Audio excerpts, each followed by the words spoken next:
E aí, GH, você já ouviu falar do GOG, o Good Old Games? Ah, já, com certeza. Eu tenho aqui, já joguei jogo de lá. Então, não é um ad, mas poderia ser. Patrocina nós, GOG. Mas eu peguei um joguinho lá um tempo atrás e tava aqui jogando, relembrando a infância. E, pô, bom demais pegar um jogo que tá fora daquela regra dos 15 anos, sabe? Faz 15 anos que eu não jogava e eu joguei agora e é tão bom quanto antigamente. Bom, tá meio vergonhoso, né? A média dos jogadores é de 12, 13 horas nesse joguinho, eu já tô com 33. Sou uma vergonha.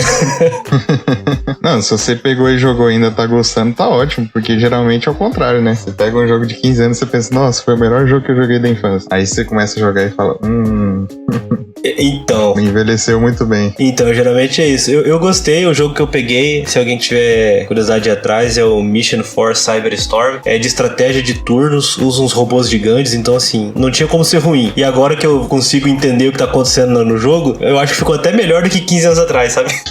É, pode ser, né? Às vezes agora você sabe jogar. Isso. Não, e eu joguei outros jogos da GOG também.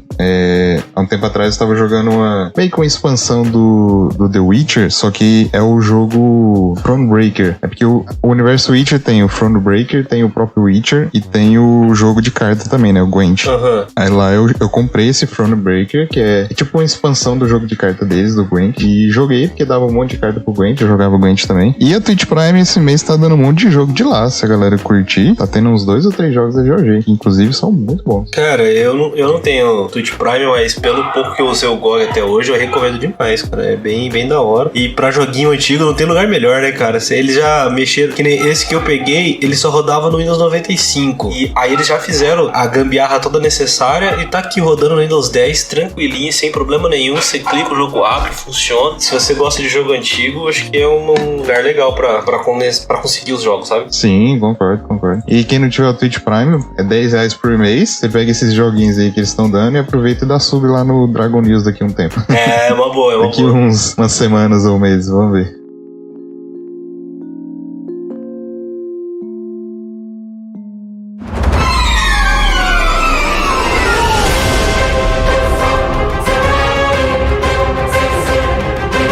Dragon News Podcast, o seu podcast competitivo de Pokémon TCG.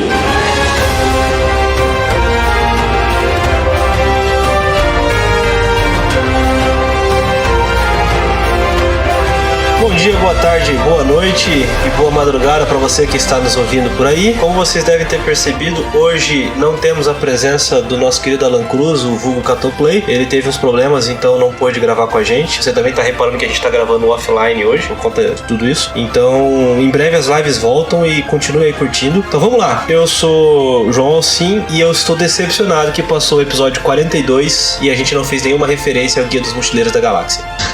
É verdade. Fala, galera, eu sou o GH e eu tô usando óculos agora, você pira? Você tá usando óculos, GH? Ixi. Tô, mas é 100 graus. Ué, como assim? É de descanso só. Ah, tá. Mas começa assim. Muito tempo na tela do computador. Começa assim, viu? Quando eu comecei, o médico falou, não, isso aqui, ó, é só pra usar pra ler. Tô aí, ó, 7 graus de miopia, quase tipo 3 de astigmatismo, até hoje. É assim que começa. Mas vamos lá. Primeira notícia que a gente tem essa semana é que todas as cartas secretas raras da VMAX Climax no Japão foram reveladas. Então, a gente tem da número 185 até a 212 as Character Hair, que o GH tanto gosta, né? Vai desde o Abomasnow com Bryce, passando pelo Flapple com Milo, Charizard do Leon, Flareon e Vaporeon com Blue, Kingdra com a Claire, entre outros personagens. Termina lá no Oranguru com a Sina. A gente até ficou na dúvida de saber quem que era essa personagem no episódio passado, e tá aí, chama Sina. E aí depois vem as Character Super Rare, da 212 até a 254, com várias cartas. Blaziken V, Blaziken V Max, Centiskorch V e V Max, Ice Rider Calyrex, indo até a Bliss V com a Dama do Centro Pokémon. E aí, GH, vai completar a coleção com as Super Rare? Ah, não.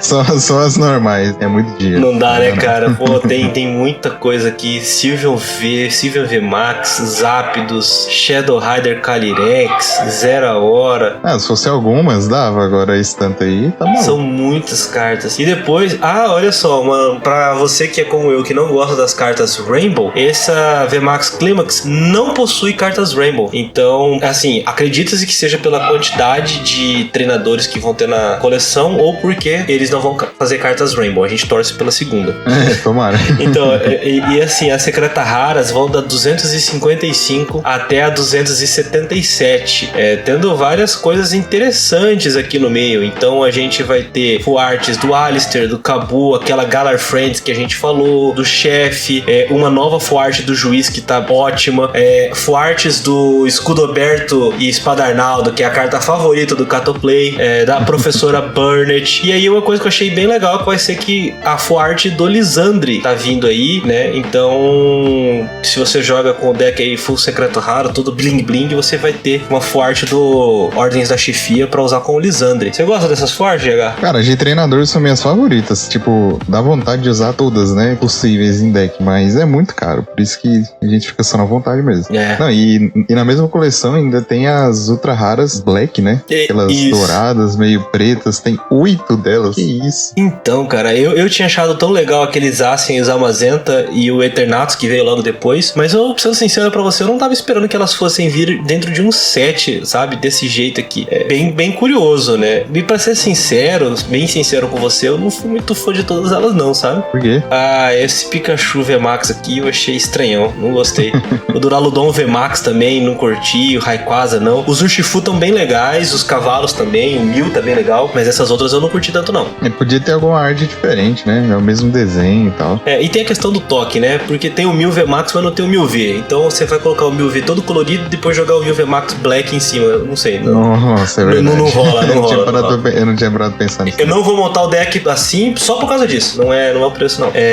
Mas sobre informações desse set aqui no Ocidente, o que a gente tem é que Astros Cintilantes, né? Pelo menos na parte americana e europeia, diz que vai conter uma galeria de treinadores com 30 cartas. Então, muito possivelmente, algumas das Character Hair vão entrar nesse set, mas outras 70 cartas não virão pro Ocidente, pelo menos em Astros Cintilantes. Possivelmente elas vão ser divididas em outros sets no caminho, mais adiante, sabe? Agora que a gente tem as marcas de regulação, a gente não tem mais essa obrigatoriedade de sair tudo junto, né? Ele pode lançar na coleção lá de maio com a marca de regulação da coleção de fevereiro, né? Astros Cintilante, qual que é o nome em inglês? Brilliant Stars. Tá.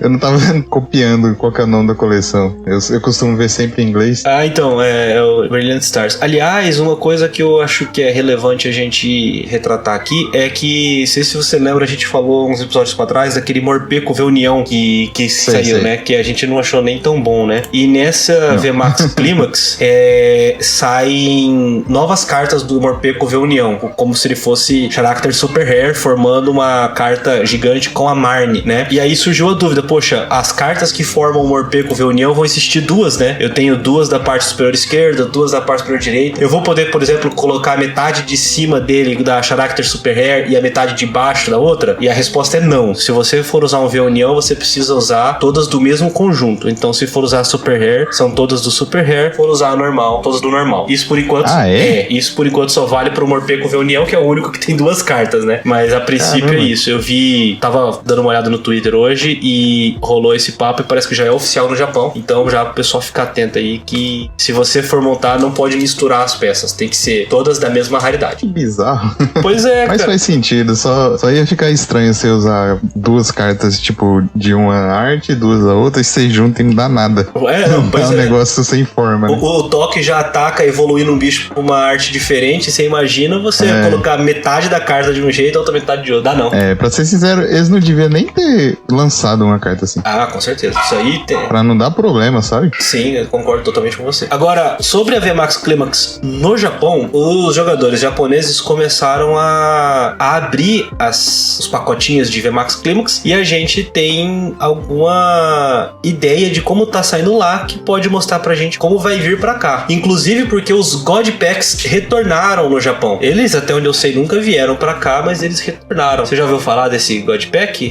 Cara, eu já, mas mas eu não lembro se foi o povo que comprou em japonês ou em inglês. Eu acho que não tem inglês mesmo, não. Não, acho que nunca teve. Acho que importaram e abriram em japonês mesmo. Sim. Acho que em inglês eu não lembro de ter visto, não. Então, um God Pack é lá, essa coleção da VMAX Climax, se não me engano, a gente teve naquela GX All Stars, que foi a que saiu uns Pokémon Shine, se não me engano, no Japão, no final de Sol e Lua. É um pacotinho com 10 cartas, em que as 10 cartas são secretas raras. Nossa. Você acha um pacote e as 10 cartas são secretas. Qual que é o rate mesmo? Então, como é que vai funcionar? Nessa coleção existem 3 tipos de God Pack lá no Japão. Um que vem com 10 Character Rare, um que vem com 10 Character Super Rare e um que vem com 10 Full Art Secret Rares. Mas pra fazer manter a surpresa, lá os pacotes vêm com uma energia na parte superior, né? A primeira carta que você vê quando abre é uma energia. Esses God Packs ainda tem essa energia em cima. Então você abre e vê a energia, na hora que você tira ela, você tem 10 cartas super raras. Entendi. Entendeu? E a ideia é que lá em Tag All Stars você conseguia um God Pack a cada 250 packs. Mas ainda não tem informação pra VMAX Climax. Enfim, o que o pessoal tá tirando aqui são, na verdade, 11 cartas, né? 10 do set e uma energia. Essa energia é sempre holográfica, daquele mirror foil, sabe? Parece um espelho. Sim. E você já tira do pacotinho e ela já tá MP, né? Porque você olhou pra ela tá arriscada. Aí, depois da energia, vão vir 3 cartas de Pokémon de raridade comum, né? Eles não exemplificaram com comum, incomum e rara. Dos Pokémon do set vão vir nessa parte. São 3 cartas dos Pokémon do set, aleatórios. Necessariamente um apoiador, um treinador que não é apoiador, uma energia especial ou um Pokémon que é um pouco mais raro do que aqueles outros que eu falei lá no começo. Aí vem 2 Pokémon Holo, um Pokémon VMAX e uma carta Reverse. Esse é o conteúdo de um pacotinho no Japão. Então, é muita coisa num pacote só, entendeu? Não, se vier 10 com 10 Character Rare, pelo amor de Deus, o cara tá feito. Pois é assim, e também a quantidade lá é diferente, né? São box com 10 pacotes, cada um com essas 11 cartas, custando 5.500 ien, que dá mais ou menos $49 ou R$7.500. Junto com isso, essa coleção revelou um novo padrão do Reverse. É como se fossem uns tijolinhos, uns quadradinhos na carta. Não sei se você chegou a ver a notícia aí mais pra baixo. Tem um Inkei e eu achei meio diferentão esse padrão aí. Nossa, esse aí tem muito no Yu-Gi-Oh, viu? Sério? Essas versões rolo aí. Aí tem várias raridades que tem vários rolos diferentes, por exemplo. Tem umas que é rolo com a estrela, tem uns que é rolo, como é que eu vou chamar? Prismático, é tipo um mosaico, sabe? Sei. Isso é bem comum. Eu vi um pessoal, até falando em Yu-Gi-Oh, eu vi um pessoal comentando hoje, aí o cara mostrou uma carta, a arte era quase toda branca, até o outro perguntou, pô, isso aí ficou no sol? Aí eu falei, não, é assim mesmo. Eu falei, cara, como assim? A carta já vem toda branca. Pior que é assim mesmo. É bem comum. Deve ter tipo umas 3 ou 4 raridades diferentes pra rolo desse jeito aí. Loucura. Mas bom, inclusive, só pra terminar a questão da VMAX Climax, a gente tem onde que essas outras cartas super raras vão entrar nesse pacotinho. As Character Rare, elas entram no espaço da carta Reverse, que é aquela última carta que eu falei. A Character Super Rare entra no slot do Pokémon V e VMAX. As Full Arts Secreta Raras vêm no segundo espaço do Pokémon holográfico. O Morpeko V-União, ele pega... olha só. Aqui no ocidente, as V-União vieram todas em box, né? E aí, como a carta vai sair uma coleção no Japão, quando você abrir e tiver uma parte do Morpeko, as outras 3 partes vão estar no mesmo pacote, necessariamente. Nossa. Ocupando o espaço dos 2 Pokémons holográficos, um espaço do Pokémon V ou VMAX e um espaço daqueles Pokémon de raridade mais baixa. Então você vai tirar as 4 cartas do Morpeko no mesmo booster. Esse é um pacote nerfado. Vai vir os 4 Morpekos. E aí você chora, né? Você abre e já chora. É triste. E por último, aquela carta Gold e Black, né? Ela ocupa também o espaço do V e do VMAX. Óbvio que tudo isso no Japão, né? Trazendo pra cá, pro ocidente, deve ser um pouco diferente. Se a gente se basear na nossa Destinos Brilhantes, todas as cartas Shine ocupavam ali o espaço da Reverse, mesmo as V e VMAX. Isso você pode ver pelo tanto de carta Shine que saiu, né? Que o pessoal tirou. Então, eu acho que a gente deve encontrar alguma coisa mais ou menos parecida ainda quando e se essa VMAX Climax vier pra cá com essas cartas. O que você acha? Eu também acho.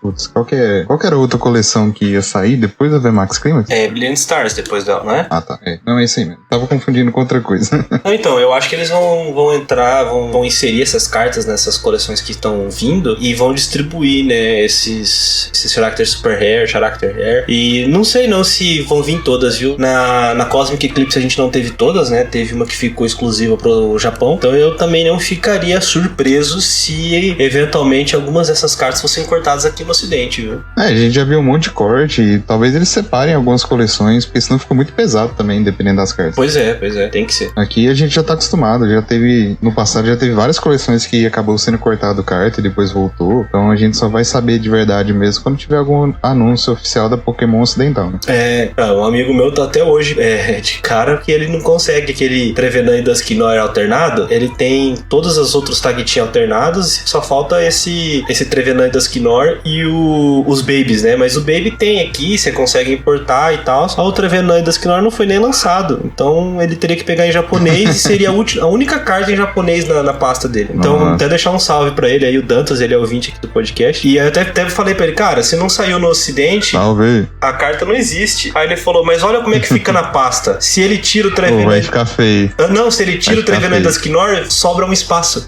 Entendeu? Então... Não, e mesmo se ele colocar um japonês e não dá um toquezinho, né? Não fica legal. Só uma carta, não fica legal. Seguindo aqui, a gente teve no vídeo do Starter Deck 100, algumas cartas foram possíveis de ser vistas ali, né? Num primeiro momento, a gente até comentou lá no final do episódio passado, né? Que saiu o Raikou V, que a gente viu que tinha uma habilidade, que viu que tinha um ataque, a gente vai falar dele também. Uma que deu pra ver parcialmente, mas a gente não conseguiu ainda descobrir o que ele faz, é o Morpeko V. Não é o V-Union, hein? É o Morpeko V, naquela versão com fome, do tipo noturno.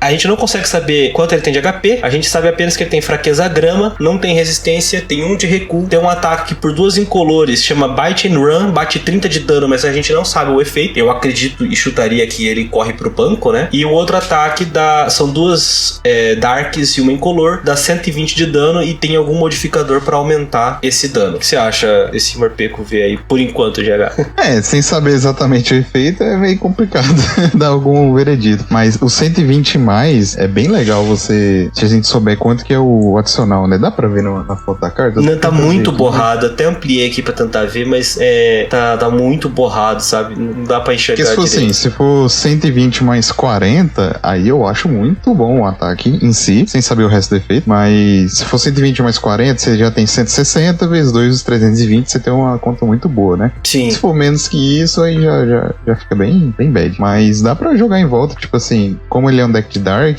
tem muita carta de Dark da Poison, e aí você dá um daninho ali, um daninho aqui. Tem os Weezing, se o cara quiser jogar com Weezing, ele tem como. Então, assim, tem algumas opções, né? Mas o ataque é meio pesado, tem que ver um jeito fácil de acelerar. Você deve jogar, tipo, o Galarian Moltres, os Energy Switch, e dar um jeito de ficar vivo, né? Agora, se ele tiver um VMAX, aí é outra história. Eu imaginei no primeiro momento essa jogada mesmo. Galarian Moltres, habilidade, energia. Então você necessariamente vai gastar 2 turnos ou viver de Turbo Pet, né? Que é uma coisa que eu não gosto muito, não. Nossa, eu nem lembrava que existia Turbo Pet. Só lembrei porque tem um aqui do lado. Enfim. Eu nem lembrava. A gente até falou no encerramento do episódio passado sobre o Barry, que é um apoiador do rival lá, né? Então, aparentemente, tá confirmado de que ele vai ser draw de 3 cartas mesmo, como todo rival. Então, se você coleciona treinadores como eu, você pega um guarda e ele nunca vai sair da sua pasta.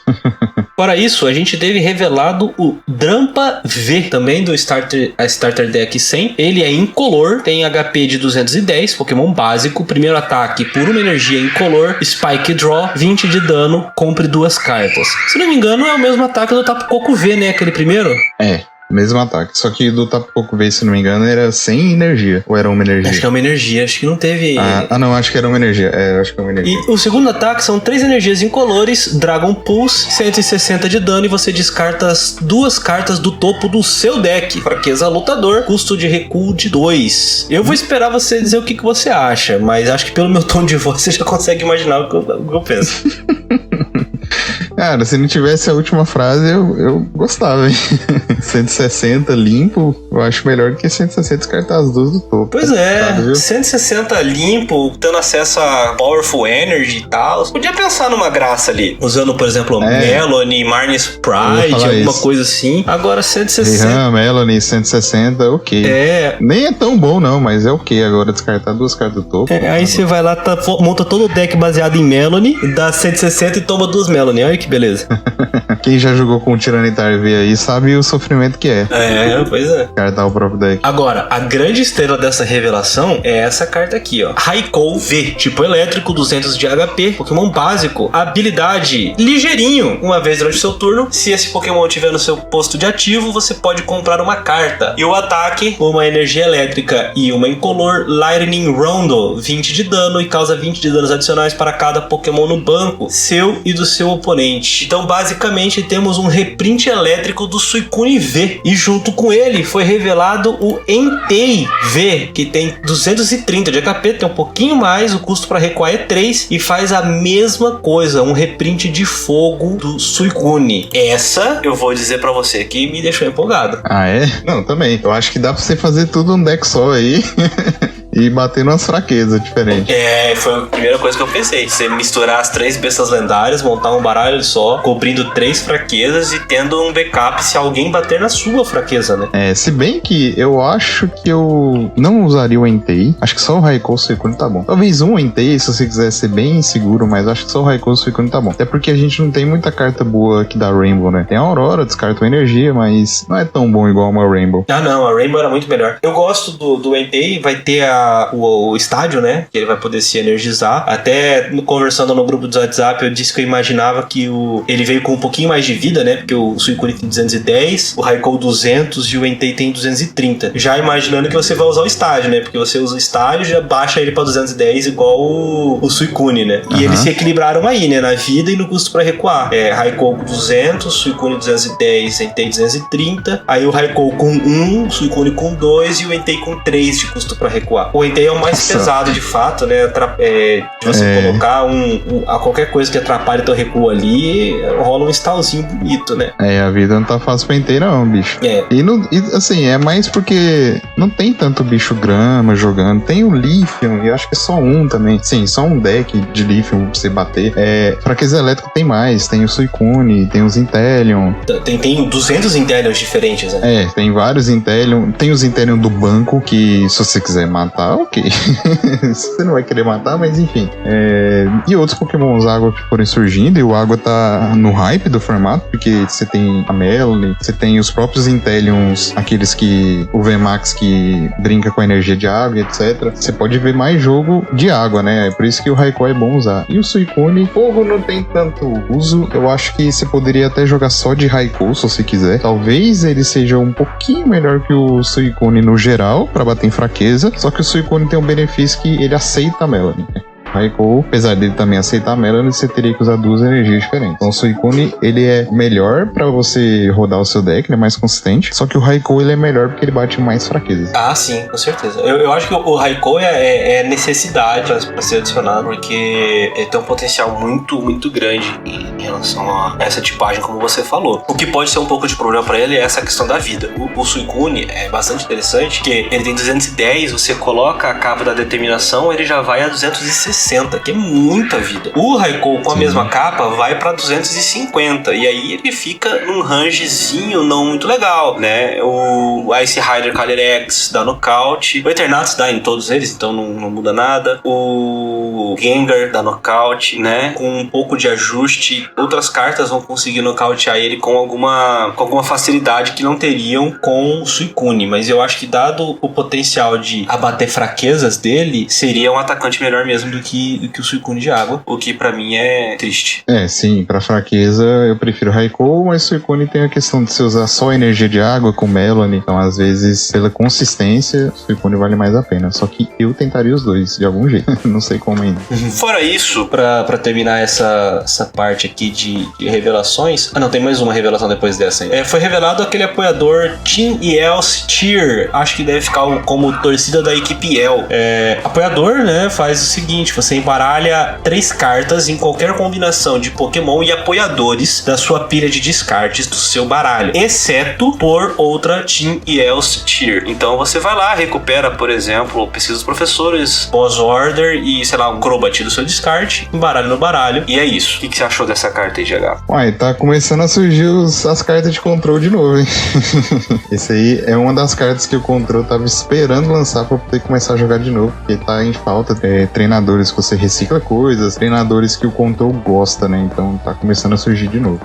Eu pensei nessa carta exatamente pra controle, aquela ideia do Azumarill, lembra do que a gente chegou a comentar? Eu acho que pode fazer um bom uso dessa carta, reciclando coisas importantes pra manter o lock que eventualmente você fizer, porque o Azumarill te permite embaralhar Pokémon e apoiadores. Então você vai e volta o Pokémon apoiador, mas e o Azumarill não tem a limitação, né? Então você pode usar a Team Yell's Tier durante a partida e eventualmente usar o Azumarill para recuperar a Team Yell's Tier. Sim, né? Então exatamente. Eu acho que o controle vai estar começando a querer criar para fazer uma graça. A gente ainda tem Palpad? A gente tem Palpad. Até o presente momento ele dura até a rotação de 2022. Então tá ótimo também. Sim. E eu digo até o presente momento ele dura até a rotação de 2022 porque eu falei em alguns episódios atrás sobre um pessoal que tava muito desesperado com a rotação, até quando o Nicolas tava aqui, né? O Sr. Laga-Laga lá do Fala Miau. Pessoal muito desesperado, que vai ter rotação e a gente vai ficar sem Switch, né? Ah não, Switch pois é brincadeira, né? Mas eu vi gente pensando que depois da rotação não tem pesquisa de professores, não vai poder usar Magnolia, não vai poder usar Carvalho, e isto não é mais verdade. Por quê? No Start Deck 100 foi revelado a pesquisa de professores do professor Rowan, né? Acredito que em razão dos remakes de Pokémon Diamond e Pokémon Pearl. E essa carta, o ponto mais importante é que ele tem a marca de regulação F, que é a marca que fica pra rotação do ano que vem. Então, em razão do Sr. Rowan aqui, teríamos, né, pesquisa de professores para a pós-rotação de 2022. Você acha da hora essa arte do Rowan aí? Porque o efeito é o mesmo, né? Descartar a mão e comprar 7. Eu prefiro a do professor Carvalho, né? A última.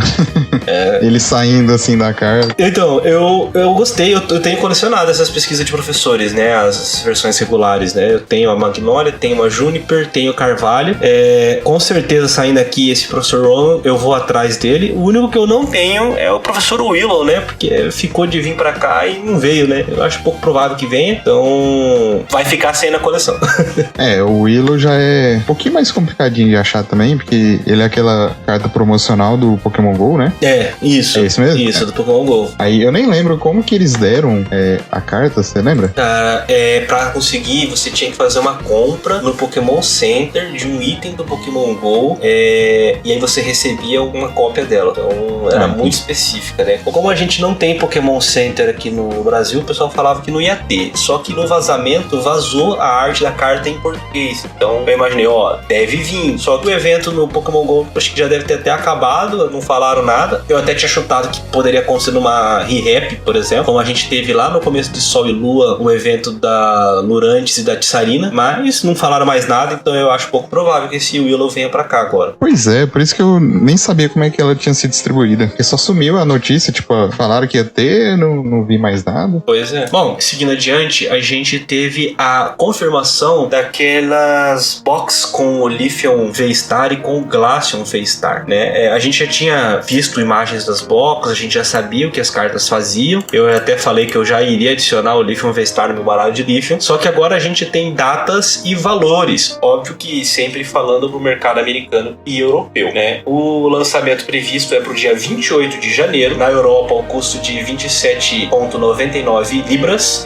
e nos Estados Unidos por 29,99 dólares. Então, $30 cada, você leva a caixinha com um Lithium V-Star ou um Glaceon V-Star. Óbvio que isso não confirma nem que vai vir pra cá, mas dá pra gente ter uma ideia mais ou menos do preço, né? Essas caixinhas de $30 lá costumam vir por volta de 120 a 140 reais aqui no Brasil, né? Com alguns cortes na caixa pra dar aquela economizada, e então a gente pode ter mais ou menos essa ideia, né, Gerard? Sim, mas por um de cada carta, pesado, hein? 120 reais. Então, eu achei. Foi mais ou menos isso que saiu aquela dos brilhantes lá, não foi? 120? Sim. Não, o pior é que é bem comum vir nesse preço e vir só uma carta, né? Tipo, uma ou duas cartas. Pior que isso é comum, mas é caro, muito caro. Eu achei caro, bem caro. A gente, pelo menos agora, tem a ideia de quanto que a gente vai morrer quando essa carta lançar, né? E eu falo pra você que eu não duvidaria se esses V-Star sumissem das prateleiras. É possível. Porque, assim, dependendo da produção também, né? Se eles vão produzir muito ou pouco do produto, se for um produto bem popular, aí às vezes acaba sobrando nas prateleiras, né? Eu não sei, cara. Evolution é um negócio que vende feito água, né? A gente tá vendo aí uma arrancada nos preços, por exemplo, do Umbreon VMAX. Todas as Evolutions venderam muito e muito bem, mesmo as que não jogam. Oi, Flareon.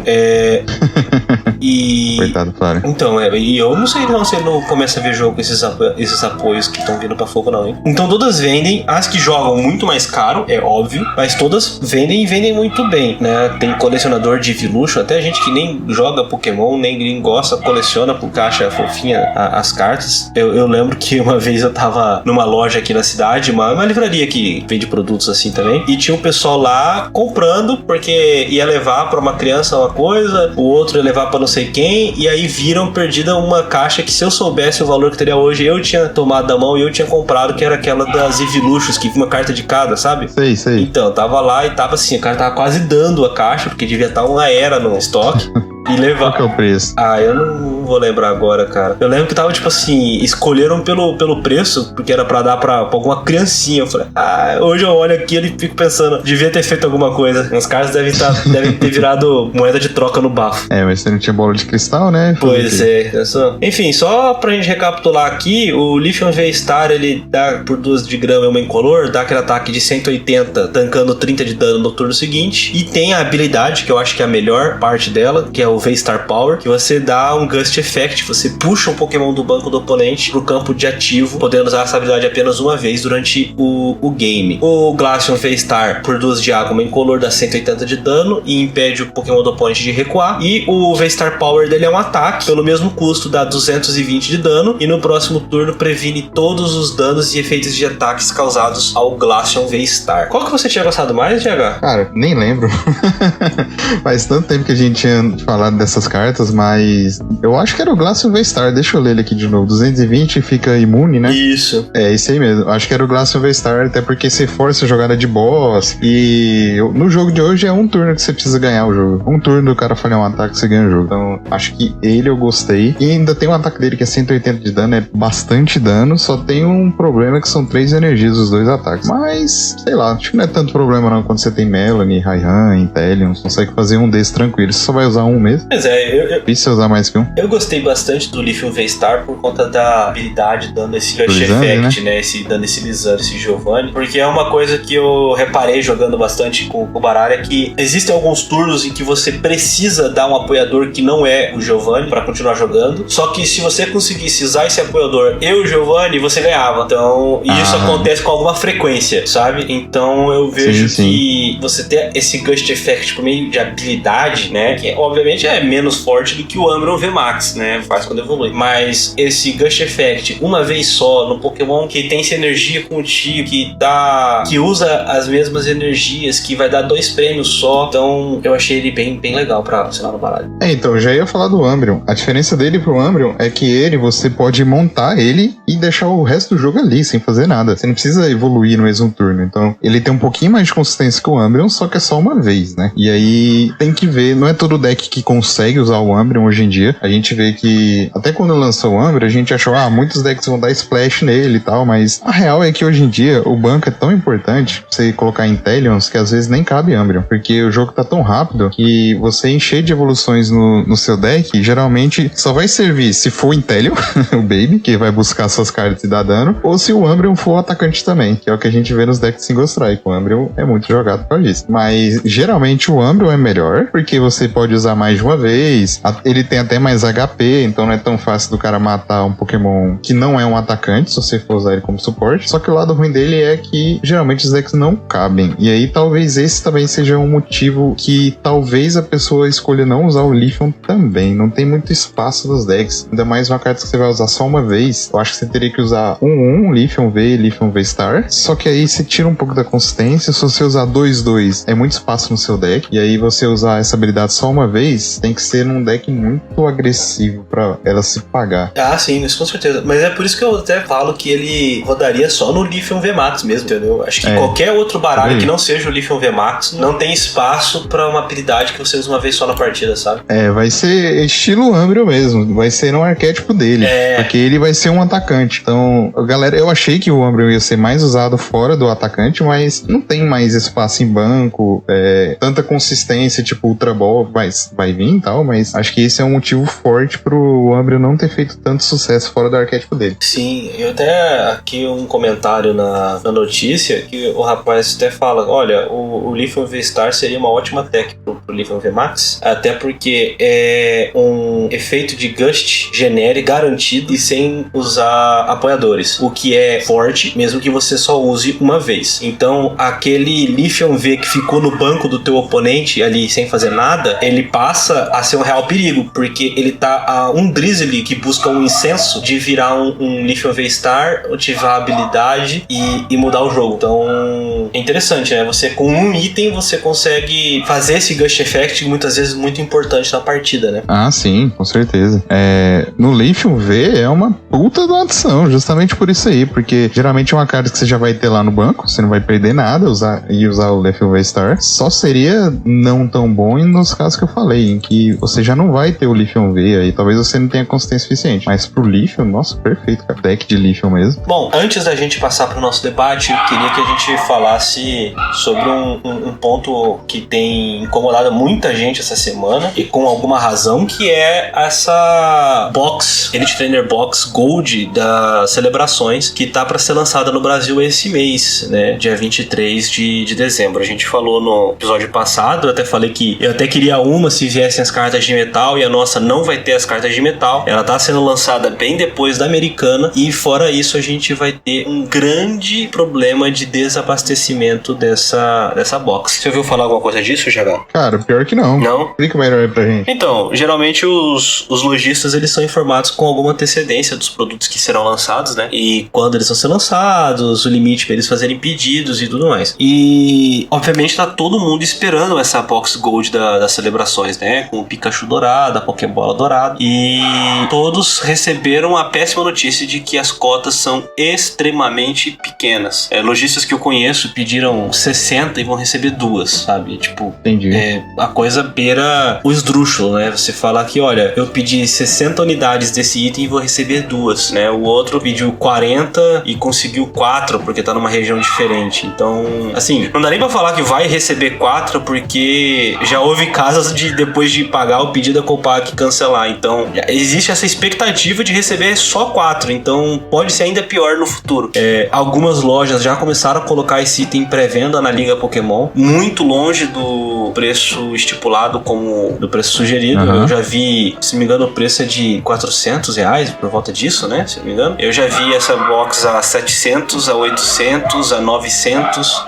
Não duvido que lá no dia 23 ela esteja além dos 4 dígitos, né? Tudo por conta da especulação do pessoal em cima desse produto e da baixa produção dele, sabe? Então, se você, ouvinte, tá atrás dessa box para completar sua coleção, sinto informar, mas não só vai ser muito difícil de encontrar, como provavelmente você vai gastar de 2 a 3 vezes o valor que você tava planejando. O pior é que isso tem acontecido com bastante frequência, infelizmente, né, cara? O pior é o lojista receber a notícia no momento em que chega a box pra ele. Muitas vezes ele não recebe a notícia com antecedência. Exatamente. Geralmente vem menos, e aí depois que a Copag avisa. E aí é muito chato pro lojista. Isso é extremamente chato. Poxa, esse que eu falei que pediu 60 e vai receber 2, ele tinha aberto uma lista de interessados, ele já tinha 30 interessados, ou seja, metade do pedido dele já tava basicamente certo de vender, e de repente, não vai vender não.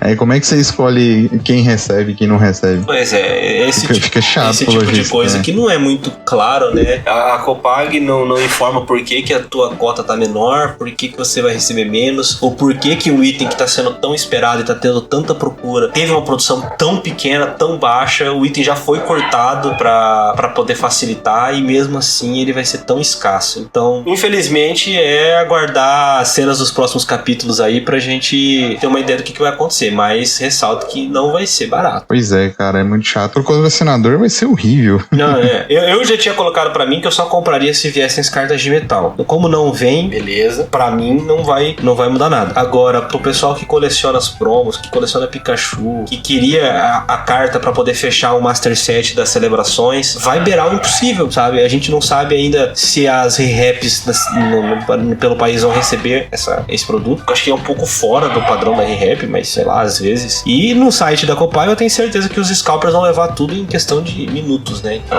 e as lojas enormes daqui do Brasil, pode abrir o estoque deles lá pra ver se não tá gigante também. Com certeza, as lojas grandes estão aí recebendo uma quantidade impressionante de produto, né? Fazer o quê? Seguindo adiante, trouxe um deck pra gente conversar hoje, GH, que eu vou ser sincero pra você que quando eu abri a lista, eu achei que fosse uma coisa. Que, meme? Não, eu achei que fosse um baralho de VMAX. Por quê? Deixa eu explicar. A gente olha lá no Limitless pra gente ter uma ideia dos baralhos que estão jogando, os últimos torneios, pra gente encontrar coisas interessantes pra trazer pro pessoal aqui. E como a gente tem visto, o 1000 VMAX é um baralho extremamente opressor, né? Então eu fui olhar aqui o último torneio grande, que foi o Late Night número 18, com mais de 300 pessoas jogando. Deixa eu até falar o número exato. 327 pessoas começaram jogando, né? E no top 16 tinha 1, 2, 3, 4, 5, 6, 7, 8, 9, 10 1000 VMAX. No top 16, tá? Fora o 1000 VMAX tinha um Urshifu Rapid Strike com Moltres, um Zacian, um Urshifu Rapid Strike com Inteleon, um Suicune com Ludículo, um Jolteon e esse baralho. Esse baralho foi o vice-campeão, que é o baralho de Malamar. E aí eu falei, Malamar, certeza que o cara montou o Malamar Dark lá e deu sorte de só pegar 1000 e patrolou na fraqueza, né? Qual a minha surpresa quando eu abro a lista? Eu descubro que não é o Malamar Dark, é o Malamar Psíquico, aquele golpe fluido que bate de acordo com as cartas golpe fluido que você revela na sua mão, sabe? Isso me pegou de surpresa nessa hora e realmente o baralho é uma máquina, a gente falou naquele podcast com o Yukio, e eu queria que você desse aí um pitaco porque ela foge um pouquinho do padrão que a gente tem visto nesse baralho.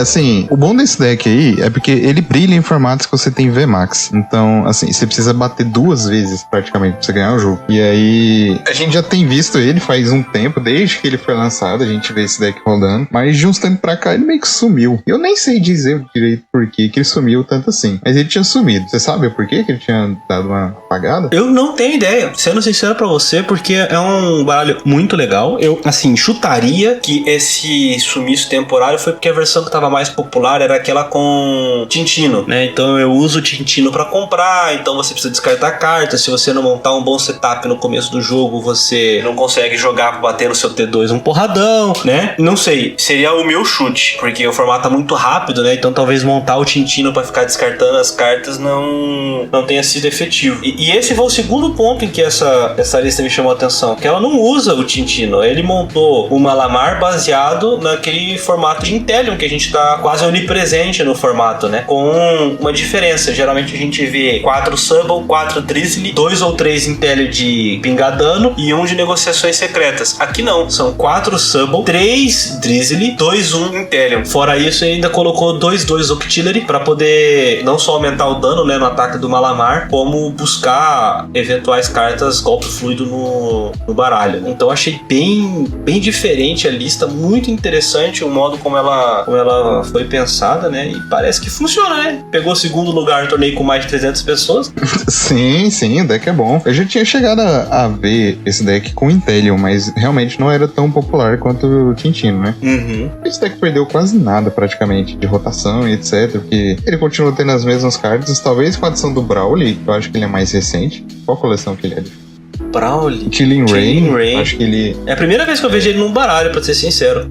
Pois é, eu até abri aqui e falei, uai, o que esse cara faz aqui? Mas ele pega 3 Pokémons básicos, Rap Strike, e põe direto no banco. Dá uma acelerada boa ali na hora de você buscar os seus Pokémon, até porque seus Pokémon vão morrer muito. Todo turno um Pokémon seu vai morrer, praticamente. Então, às vezes, ele é bom pra puxar direto do deck. E se você for olhar, todos os básicos desse baralho são Rapid Strike. Então, você consegue puxar Inkay, Subble e Remoraid tranquilamente pro banco usando ele. Sim, também. E a gente tem também o Rescue Carrier, que há um tempo a gente já tava querendo ver essa carta rodar. Tá aí, tem um deck. Eu vou falar pra você, o Brawl tá no baralho por uma outra questão também. Não sei se você já ouviu falar, mas que se você pega a carta do adversário pra ler, você perde o jogo, né? Então, pô, o cara chega lá, usei Brawly, pô, vai forçar o outro a pegar pra ler. Ganhou. Estratégia secreta. Secreta. Entendeu? Porque se o cara pega e joga uma carta dessa na mesa comigo, eu vou olhar assim, amigo, peraí, o que você faz? E aí eu sei que eu vou perder. Só tem uma carta intrusa nesse deck aí, mas é pro Bounty. É o Bruno. Tem uma carta de single strike no deck, é o Bruno. Cara, esse Bruno mas é porque nesse deck, muito interessante. Nesse deck é muito bom, cara, porque você vai perder um Pokémon todo turno, então ele quase sempre vai estar vivo pra você poder usar ele. Não, e ele quase sempre vai funcionar pra você dar um draw de 7 cartas sem ter que descartar, né? Que eu acho que é um ponto que é ruim pra esse deck, né? Você descartar coisas é ruim porque você pode eventualmente ser forçado a descartar porque é um Rapid Strike que você não quer. E se você for olhar, o baralho aqui, do jeito que ele tá, ele não possui cartas de descarte. Ele não descarta nada. Verdade. Então,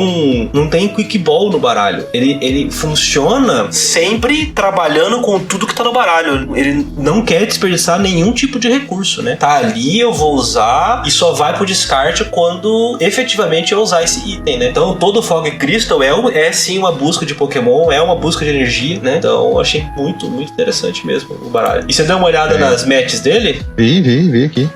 Ele foi muito bem contra Mew. Tipo, tá certo que ele joga contra muito Mew e provavelmente pra ele chegar longe ele tem que ganhar da maioria, mas é um puta resultado você jogar bem contra 9, 10 mil. Foi 1, 2, 3, 4, 5. Ele venceu 5 e perdeu pra 3. Um deles sendo a final. Então ele ganhou da maior parte dos 1000. Alguma coisa pode ter acontecido nesse... ele ganhou 6, na verdade. 6? Ele ganhou 6 e perdeu 3.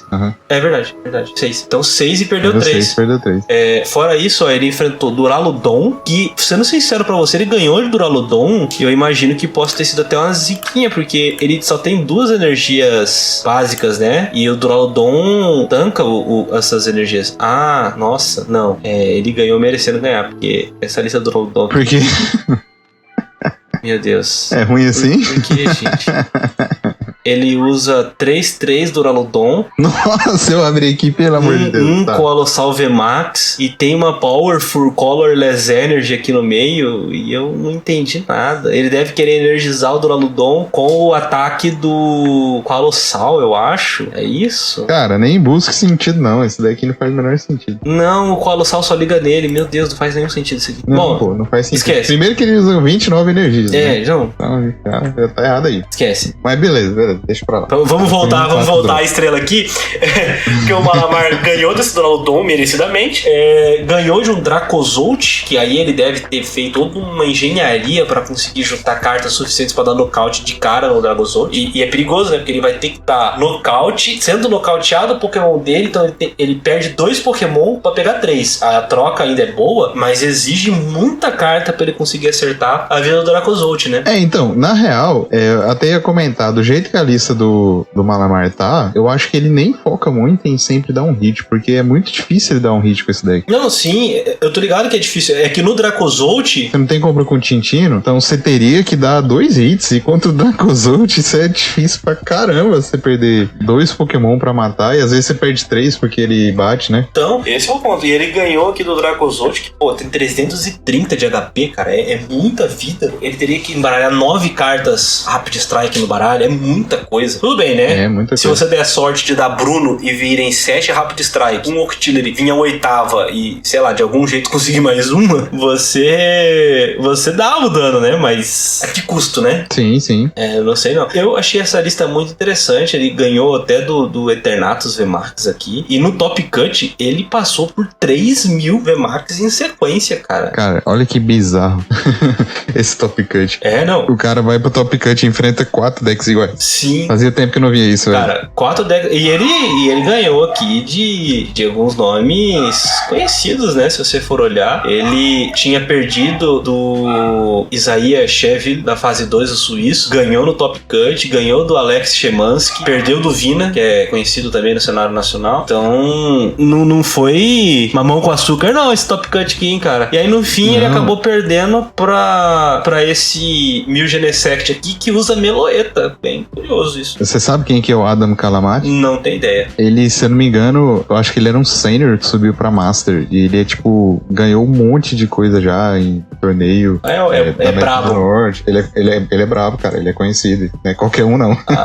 Peraí, deixa eu até precisar no site principal do Limitless. Outra coisa que eu ia até comentar. Tipo, uma coisa que eu gosto de formatos que tem um deck que é muito bom, igual o Mil. Quando você tem um formato que tem muita mirror, um deck que ele claramente é bem melhor que os outros. E aí você começa a enfrentar muito mirror. O que geralmente acontece? Os bons jogadores, os caras que são muito bons, eles vão usar aquele deck porque claramente é o melhor deck. Só que em mirror, quando um ótimo jogador enfrenta um jogador mediano pra bom, geralmente o ótimo, ele vai ganhar na maioria das vezes, porque ele sabe jogar muito bem com o deck. Ele sabe todos os pormenores da partida. Então, é isso que a gente vê quando a gente abre a lista dos top 16 jogadores. A gente vê 5, 6, 7 jogadores pro players com nomes conhecidos. E que em torneio online não é tão comum você ver vários pro players assim em top. Normalmente você vê uns pingados, porque tem muita gente jogando. Mas o formato acaba sendo um formato de muita skill quando você tem um deck só dominando.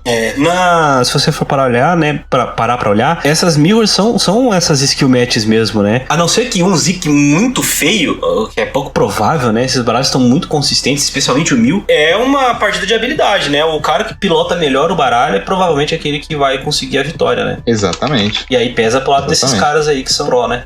Aí por isso que a gente costuma ter esse tipo de resultados frequentes de pro players quando você tem um formato assim. O formato Zoroark era mesmo. Você via sempre as figurinhas repetidas lá na frente. Um deles é o Tord, o cara que masterizou o Zoroark, e todo torneio que ele ia do Zoroark ele topava. Sim. E você costuma ver isso. Quando tem um formato com muita variedade, 5, 6 decks diferentes que eles competem entre si e não tem um claro melhor deck, muitas vezes você vê que alguns decks eles acabam ganhando na call, né? Ele acerta a call do torneio, ele tem alguma tech interessante lá, ou ele tem matches que acabaram sendo um pouquinho melhor pra ele e vão longe. Agora, torneios que tem um deck só dominando, geralmente você vai ver figurinhas conhecidas mesmo. Mas e você vai aqui que teve um que acertou a call, né? Ele foi de... Assim, acertou porque ele fez muito bem a escolha, foi de Eternatus aqui. Um Eternatus muito bem montado, 4/4 Eternatus, 4 Crobat, 3/3 Umbreon, 2 Roupa e 2 Moltres, usando aquela mecânica de habilidade do Moltres e Energy Switch pra poder atacar sempre, né? E era uma escolha muito óbvia, né? Pra um torneio com tanto Mil que apanha na fraqueza do Eternatus, né? Só que ele não esperava, eu acho, dar de cara com o Malamar no top cut. E aí o Malamar não precisava fazer todo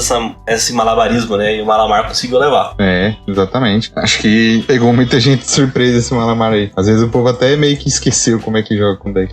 Porque até os baralhos de um prêmio, eles estão meio sumidos, né? No formato, se você for parar pra pensar, desde o surgimento de ADP Zacian, os baralhos de um prêmio deram uma caída bem vertiginosa, né? Sumiram bastante. E às vezes é surpresa você chegar e acabar enfrentando um, né? O pessoal tá desacostumado, se for parar pra pensar. Sim, exatamente. Tava meio sumido, então o povo nem esperava mesmo. Mas não é um deck muito complicado de você saber o que faz. Você abre o deck e você fala, tá, beleza, eu sei exatamente o que ele vai fazer todo turno. Bater. Exato. Tem muito segredo. Vai bater todo turno. O problema é o que eu preciso fazer pra conseguir contornar essa porrada todo turno. Exatamente.